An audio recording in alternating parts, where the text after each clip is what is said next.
And thanks for spending your afternoon listening to this really enlightening and entertaining subject, budgets, the one we all love to hate, I see. Okay, as he mentioned, I'm with Chevron Phillips Chemical Company. That is a 50-50 joint venture between Chevron and Phillips 66.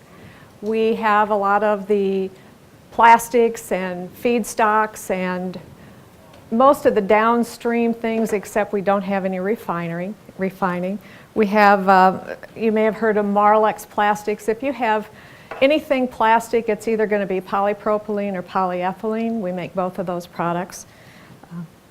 We also do a lot of licensing in the area of polyethylene. We have licensees all over the world. And we have aromatics, drilling fluids, and many specialty chemicals. So as you can imagine, we have a pretty varied portfolio. I have responsibility for all of the resins and catalysts that go into the polyethylene market, and that really is our largest business.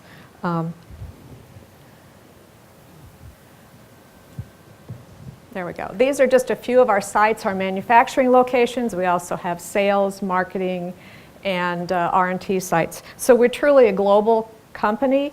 What I'm going to talk to you today, though, is about our essentially budgeting from a patent portfolio standpoint. We don't have a huge trademark portfolio and hardly any copyrights. Most of what we have in the area copyright came to us through Phillips 66. We do try to train our folks about copyright, however, because they come in from university thinking they can copy anything, which turns all your copy machines in your building into a terrible liability. So, yeah. So why this title? I think no matter what industry you're in, we're all at the same point with the budget. There's a limited amount of money. There's a pile of money. You're all competing for it. You have to substantiate your costs. If you're a staff department like the legal department, it's even harder sometimes. So I know just how these hummingbirds feel. There's like 12 of them whipping around trying to get to the same spot for some juice. And in the past, it's been really hard for us to substantiate what we actually need. One of my clients, I was trying to explain to them about patent prosecution and how I couldn't give them an exact number because of how the cost for patent prosecution runs. And he sat and he listened to me. And finally he said, "Oh, I understand. It's because the method you're using is like determining what color does the letter 7 smell like." And I think he pretty well had it figured out. So we put together a team because we recognized about 5 years ago we need to get a better handle on what costs we have and why we have those costs and how we can determine what they are and how we can manage them. So we had a team of people who were closest to the problem. We had our finance person for the legal department, a couple of paralegals, a couple of our IP attorneys, and we really looked at what is it that we really can't seem to manage and why is that? And the first thing was we've got all these different business units and they have different strategies. They have different products. Some of them use more R&D than others. Some of them commercialize a lot. Some of them have line extensions. Some may file new patents every year and others may file one every 5 years. So have a lot of different needs for these individual businesses, and we can't really give them a number as to what their IP costs are. We have a big problem with foreign portfolio costs. One of my paralegals calls the fees that come in from foreign government agencies extortion fees. I don't know any of you managing budgets right now, but there's been a big increase in the annuities that we get charged up to the time that the patent gets allowed, and then suddenly you have back taxes, and what's that about? So it's hard to manage all that and to figure out what it is. But quick question. So if you have one patent on a compound or a product that's marvelous, typically how many nations might you pursue the patent? How many different jurisdictions? Well, that's another good question. It's going to be different for all these businesses. You typically file where you have competitors, where you're selling product, so that'll be different for any of these businesses. Some of them are heavily in Europe, some of them are Europe, Asia. We have joint ventures in the Middle East, so we file in the Middle East sometime. So and again, we're not sure how valuable any of that is. There are all sorts of lists you can look at, government lists, to see how much value these different countries put into intellectual property, but it's still pretty squishy as to what you're doing. And for example, in the Middle East, we'd have a portfolio in the Middle East, but the government is your partner. So are they going to let somebody sue you for infringement? On the other hand, you have to demonstrate to them that you're supporting their government agencies. So, And you're playing in their sandbox. yeah, right. And it's a really big sandbox, too. So, I mean, would that be normally like a dozen or 20 or 50 or 3? I mean, just ballparkish? Well, I have business units that file in about 15 countries, and I have business units that file in 3. So it's kind of hard to take an average over all that. Yeah. Yeah. So as I said, foreign portfolio cost, the U.S. portfolio cost is difficult also. But the difference with foreign is you have exchange rates and things like that that come into play. So you might be able to figure out what's going to happen in a year. But we have to provide future budget forecasts, and we budget out 4 years. So when I call in vendors and I say, okay, how many patent ideas do you think you're going to file next year? They say, you know, darling, you can't schedule an invention. And you know, they're absolutely right. And the other side of that is I've worked for companies that invented by accident. That's like nylon, Kevlar, Teflon, polyethylene. Those were all invented by accident. So do you know how valuable that's going to be in the future? It's really hard to gauge your future budgets. And then corporate America, the other side of the future budgeting is every quarter we have to justify where we are versus where we said we'd be. So what kind of variance do you have from the budget? Well, you know how patent prosecution goes. It's like up one month and down the next. The end of the September, the U.S. Patent Office throws everything out the door at you because it's the end of their fiscal year. So then October, November, December can be really busy, but January, February, March, not so much. So I didn't have a way to go in with data to show them, yes, I still need this money. If you don't have what you said you would need divided by 4, they take it away from you. You've all run into that. Did they ever give it back or give you more money if you're over? Has anybody had that experience? I haven't. So if you've had that experience, I'd like to know if you have openings, because that would be... Our outside counsel costs are probably the least of our worries, because in 2002 we developed what we call a legal partnering organization. We don't have a huge portfolio like our 2 parents did. So we recognized to get attention from law firms, we really needed to have a book of business that was worthwhile for them to pay attention to. And furthermore, we needed people who really did understand our technology. So we identified 4 different law firms. We've been working with them for 10 years.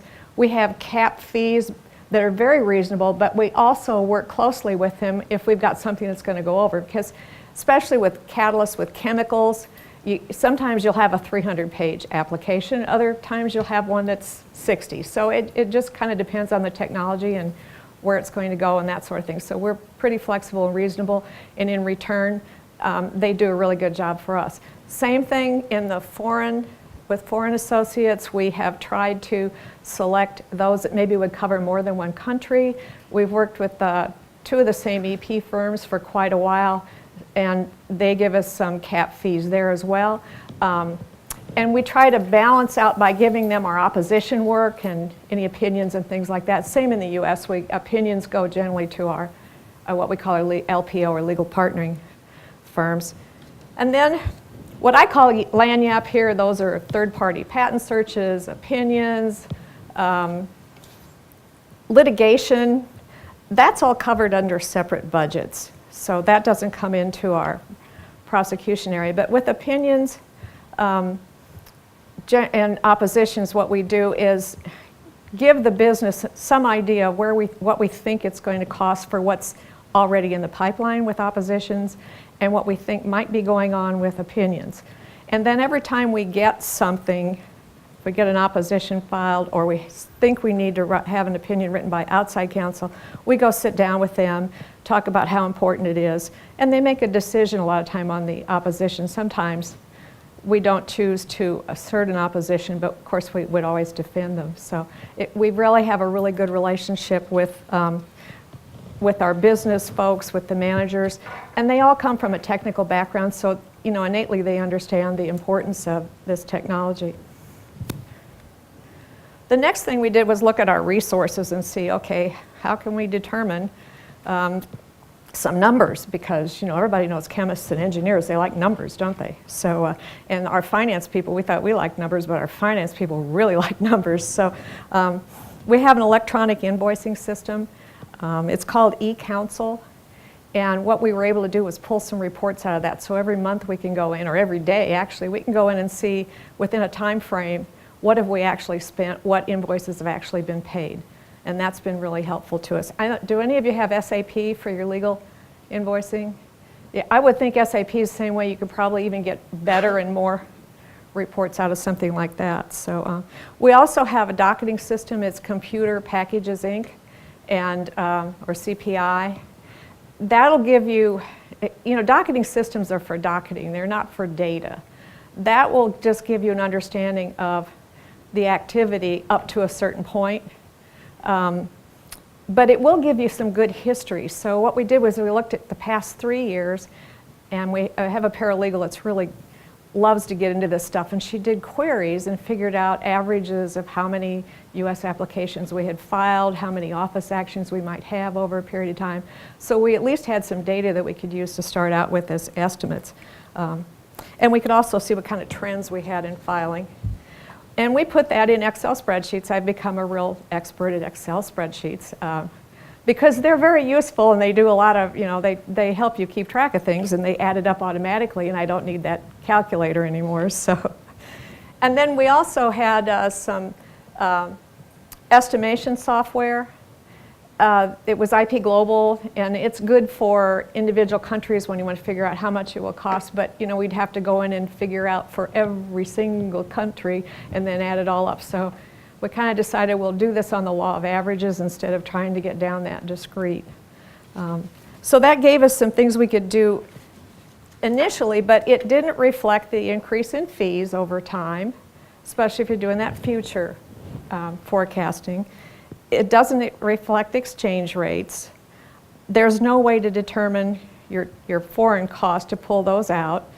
And this was all based on averages, so we couldn't drill down to individual technology lines and to individual businesses. But it was a start, and here's what we used in the first stage. We went with this Excel spreadsheet. I know this is hard to see, but here's what we think it costs us. These are 3 attorneys. This number, it was a count, and it's the average number we figured, and then it will calculate a cost when you put a number in. Well, as you can see, every month I'd have to go in and we'd have somebody run the queries, figure out how many numbers we put in, and then we go to the spreadsheet, put it in, and then we'd try to compare across the bottom with what our actual costs were. And it was very time consuming.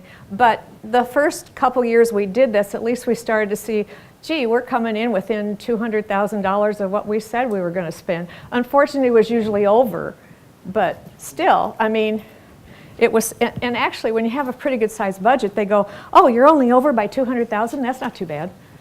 Which kind of blew my mind, because 200,000 at my house is a pretty big number. So we thought it was a step in the right direction at any rate. Like I said, it was based on averages, but we actually started to get some pretty good tracking data, and we found that we had about a 10% variance from actual. Now, 10%, people think, well, that's not really much, but if you have $5 million budget, it's $500,000. If you have a $10 million budget, it starts to get to be real money. And when they're looking at now, like in the oil industry with the price of oil going up and down, up and down, up and down, they're starting to look at, okay, where can we cut? So if you've got a number with a lot of zeros after it, they're going to look at that number and see what you need to do. We were still lacking that specificity by business and technology.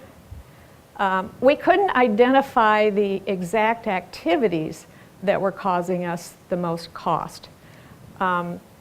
Because we couldn't pull them out individually. individually. We still weren't sure about the accuracy, and boy, was it time consuming. I keep joking about I'd like to get back to practicing law because I've certainly done a lot of administrative stuff. So we thought, you know, everybody nowadays, I have some millennials working for me, and they are fabulous. Everything with them is, what kind of software is there out there that would take care of this? So I was like, okay, go find some. And actually, they said, well, first we got to figure out what it is we need from this software. And they're absolutely right, because we have a really, what they call a kludgy system. It's our whole IT services, or whatever you would call it, it's all out there in the Ethernet, so I don't know what to call it. But at any rate, it's all patched on top of patched on top of patched. It came in from 2 different companies. They didn't want to start new. They just wanted to patch 2 things together. We're now at the point where, do we spend more money, get rid of this, and go with something new? But that's not going to happen right away, and we couldn't wait for it with our budgeting process. So whatever we found, it had to be easy to, we couldn't change for it, it had to change for us. I guess that's one way to put it. So we looked at, first of all, what kind of data do they provide when they're doing calculations for you? Are they actually getting this data from patent offices around the world, and are they updating it routinely? Are they using some kind of database from other customers they have to look at the average number of office actions and things like that, and the average time to issuance in different countries? And how big is that database? Is it 10 customers, or is it 4,000 customers, or is there some other way they do it? Like I said, it had to mesh with a lot of our current systems, not just our IT, but also with some of the other things we were using, like our invoicing. One of the big things for us would be support, because we do have all these IT issues. And do you pay more for that support? I don't know if any of you have some of these systems through Microsoft. My husband has a bunch of them. He has his own business, and it seems like every time he has a question, it's another bill from somebody at Microsoft about, you know, answering his question, and he didn't really answer the question. So I have a number of different users. I have patent liaisons. Those are technical specialists. I have paralegals. I have an assistant general counsel and a general counsel. And those 2, you know, they're in a management position. They shouldn't be drilling around and fiddling with stuff on their computer. But they need some kind of report or some way to quickly get information when the CEO stops in their office and says, by the way. So that was a big thing for us. Has to be easy to use. If these systems are complicated, it's not going to get used. People will just skim across the surface of it, because they're only going to do it maybe once a month at the most, and you forget by then if you have to go through 25 steps to get there. So we also wanted something that we could compare, because we had a manual process. Remember, we went back and did the spreadsheet, and we had some idea of trends, so we wanted to be able to compare to that. And the ideal situation was, would they let us compare before we actually acquired the product? Would they, you know, they have webinars, and you go through what all they have. That would be good. Can you actually compare it for 6 months and see if it's really going to work before you commit forever, for life? So that was a big thing. And cost, of course, that is always the biggest with us, is how much is it going to cost? So we actually found a pretty good solution. It was one of my paralegals and we looked at a lot of different things, but she actually found this. We looked at a lot of docketing systems, and most of them, again, they do docketing. You can get data out of them. We wanted to be able to follow some of the things with cost. And we had changed docketing systems 2 years after the company was formed. And I was greeted one morning with 3 people in my office saying, if you change docketing systems, we're quitting. And I didn't think that was a good thing, because they're pretty valuable people. So it just had caused so much turmoil to start with that it doesn't look like something we're going to do soon. We may eventually, but again, we needed to do something quickly with this. So what we found was Portfolio Estimator by IP Global. I think they're called Quantify IP now. this actually had a system that you could look at your whole portfolio, not just the individual foreign countries. So we tried it. It lets us make some assumptions about how many applications we're going to file each year, and then it calculates what foreign filings you have, the prosecution you probably have, and the costs that will be generated by those. But then it also takes your whole portfolio that is in your docketing system that's pending or that's issued but still in effect, and it calculates cost over the life of that patent. So I could go out 4 years now and see that I had some pretty good data there, and so that's worked for us really well, including we were able to track our actual expense, continue to track our actual expenditures each month, and then we still have that comparison sheets.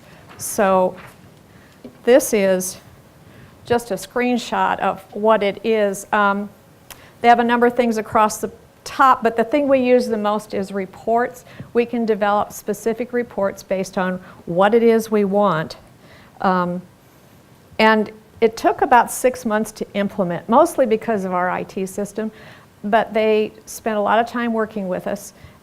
They worked around some things that we had that were issues instead of us working around them. They worked closely with our IT people. In fact, I worried that maybe they might hire some of our IT people who were really, really good. And so now it's given us some easy access for our Assistant General Counsel. In fact, our General Counsel, the scary thing is he thinks it's so good that if we're ever off very much, he's going to wonder what happened. He came to my office the other day and said, "This is working really well. I wish we could do this for litigation and other things." But I don't think I've seen a system like that, and I'm hoping they're not going to ask me to do that.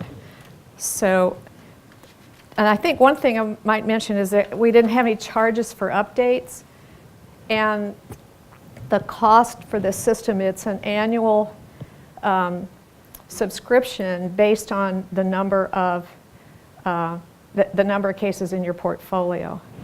So it's not a one-size-fits-all kind of thing. And ours has gone up because our portfolio has gone up. So it's kind of grown, the cost grows with the portfolio instead of you starting out at a certain amount.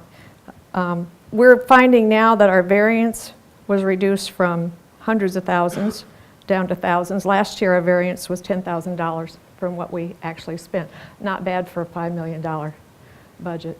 Yeah. And when clients complain about the legal expense that they've been allocated, I can pull out what their IP expense has been and show them, okay, your legal expense was this because you had litigation over here, you had this going on over here, you had an acquisition and all that legal work there from in-house counsel, from outside counsel, and here's what your IP expense was. And by the way, your IP expense is for assets, not activities. So it gives them a whole different perspective when they get into patent committee meetings. They're no longer saying, well, are we going to commercialize this? And I always want to say, how in the hell do we know at this point? But I try to be nice, because you don't, if it's coming from R&T, you really aren't sure when it's, or if it's going to be commercialized. If it's coming out of your development group, you got a pretty good idea, but otherwise. It's also easier to convince clients what foreign countries they need to go for coverage. You're not going to cover the whole world. Let's talk about that. Do you really want to file in Nigeria because you're not going to do anything other than put that check in a waste can, as far as we're concerned? On the other hand, if you have a licensee in France, maybe you should have a patent filed there for something you're going to sell.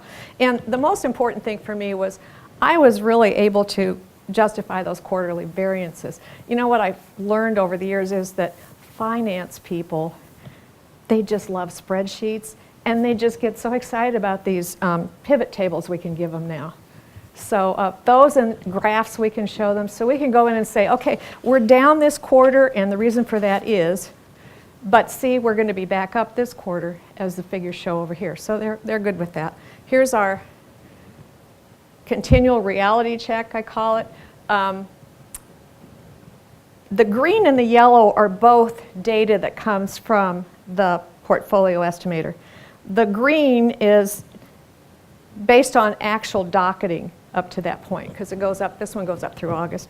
The yellow is still an estimated projection. And again, that's based on your whole portfolio that's still pending, that's issued, and then also what you've just recently filed. This pink across the bottom, that's the actual. And we input that every month as to what our actual expense was that month. And then the white that I somehow didn't get a color in, that's your portfolio estimated projection from up above there. And then the pink over here is your grand total, and the blue up above would be a grand total. So we can watch all year long. And it's been interesting to watch how they come together. The first 3 months, you're like way apart. And then as you get closer, it gets tighter and tighter. So for instance, right now I'm looking at the end of the year and working with my boss. We're saying, okay, we're still under budget. So maybe what we want to do is have our law firms in December bill us in December, because normally those bills come in January. Because we know we've got this budget this year, and next year we've been told it's going to be cut. So that's been another thing that's been really helpful for us in coming to manage it. Whoops. So our product. For a discount to move in December. Yeah, right. Yeah. Okay, so the products and resources that we're using, I mentioned the Quantify IP, the portfolio estimator. That's, to summarize, it's for issued, pending, and forecasted patents. We can set up scenarios, and we can actually say what countries these different technology groups are going to file in and how many patents we think they'll file in there. Computer Packages, Inc., that's our docketing activity. They've been real helpful with us, too, in getting the spreadsheets, helping us form the spreadsheets we need for the input into the IP, into the portfolio estimator. As I said, we used eCounsel. That's from Miratech. They do that for invoicing and our actual cost. Helps us track that. I love Microsoft Excel. I'm getting used to its little quirks, but it gets better all the time. And there's so many ways we've been able to use it. In fact, recently, one of my paralegals put together a spreadsheet and had it pull in some data from SAP for something totally different. And so we're all becoming more astute about all these tools that we have. And then I really can't say enough about our own IT department. They've practically been on call with us in a lot of situations, but they really helped us for the 6 months to really get things going. So I think we have time for some questions. If anybody has any? I guess you can tell what industry we're in here. When we first moved to Texas, it was in the 80s, and my children were in junior high and high school, and they used to want to go out at night and take pictures of the lights on, because it's pretty phenomenal. Okay, all right, no questions? Okay. Let's show our appreciation.